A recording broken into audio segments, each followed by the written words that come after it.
السلام عليكم ورحمة الله وبركاته. سلامي meel kastoo joogtaan ciid mubaarak ayaan idin leeyahay. Maanta waxaan ka hadli doonaa mid ka mid ah cunooyinka ugu qaalisan dunida taasoo la dhaho caviar. Balse cunadaas waxaa loogu magac daray cunooyinka taajiriinta ah qiimaheedu ay aad u qaali tahay awgeed.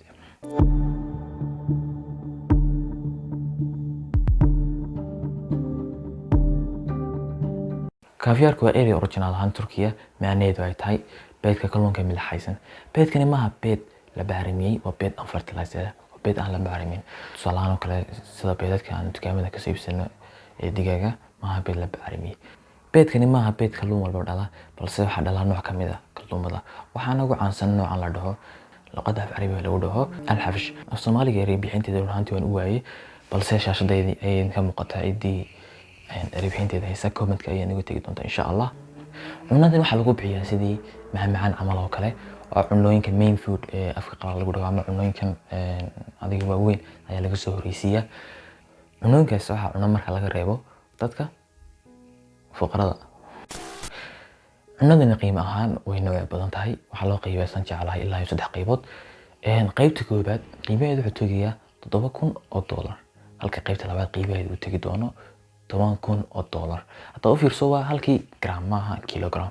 Hadda halkii gram yani haddii aad kilogram hadda doonaysid waa inaad bixisaa yani $10,000 ahayd $100,000 bay tagaysaa. Waliba labada qaybood aan sheegay qiimo ahaan qaybta saddexaad marka loo barbardhigo aad bay u jaban tahay. Waxaa jira qayb saddexaad qiimaheedu yani la yaab ay tahay. Afka Carabiga waxaa lagu dhahaa caviar al-abyad ama caviarkii cadda. Noocan waxaa soo saara kalluumadan horaan u soo sheegnay miyay waa same way balse waxa way kalluun plus xanuun. Xanuunkana waxaa la dhahaa albino amba hadeen af Soomaaliyeeno barasta. Waa xanuun keenaya qofka xanuunka ku dhaca in unugyada soo kalarka qofka siinaya ama madow ama cadaan amba maariin ama bunni hadii kalarka siinayay inuu inactive ka dhigo shaqay waayo unugyadaasi kadibna qofkii uu noqdo white cadaan kaliya. Xanuunkan xayawaanaadka waa ku dhaca oo imka dir la yaab maaha inaad heshid albino ama brasle timsaax albino ama timsaax brasle adiga xayawaan walba nooc walba ilaahay ka dhigay.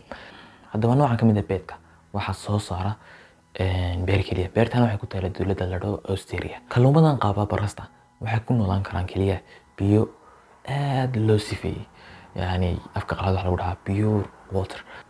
1 kilogram ka mid ah caviarkan cad si loo soo saaro waxa loo baahan yahay 5 kilogram oo beedka kalluunka ee milixaysan. Inta kaliya maaha cunadan si looga dhigo cuno aad u qaali ah yani caviarkan cad waxa lagu dul daraa daqiiq maaha daqiiqdan caadiga waa daqiiq gold ama dahab ah.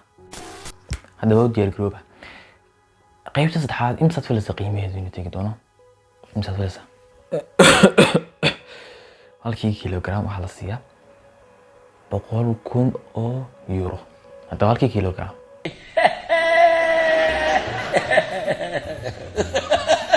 haddaba u fiirso qiimahan aadka u badan waxaad ku iibsan kartaa Lamborghini guri waad ku dhisan kartaa business ayaad ku furan kartaa halkan magacii xogaa Europeeda aad iibsan lahayd hadhowna ku dambeyn doona suuliga. Haddaba waxaa suurtagal inaad isweydiisid waayo qofka magacii soo saara noocan ka mid ah caviarka kadibna ku iibiya lacagtan aadka u badan. Walter Grow waa mid ka mid ah dadka soo saara caviarka gaar ahaan caviarkan cad. Mararka qaarkood nolol maalmeedkiisa markuu ka sheekeynayo ku tilmaama in kalluunka iyo tarbiyadiintiisa uu la soo bilaabay yaraantiisii. Haddaba maxaa keenay noocan ka mid ah caviarkan cad in qiimihiisu aad u qaali noqdo? Waxaan kula barbardhigi doonaa noocan caviarka laga soo saaro kalluunka la dhaho salamuunka. Caviarkan salamuunka laga soo saara in laga soo saaro waxay qaadataa muddo ah 1 sano ilaa 2 sano. Halka caviarkan cad ee kalluunkan xanuunkan albino qaba laga soo saaro ay qaadato 14 ilaa 16 sano.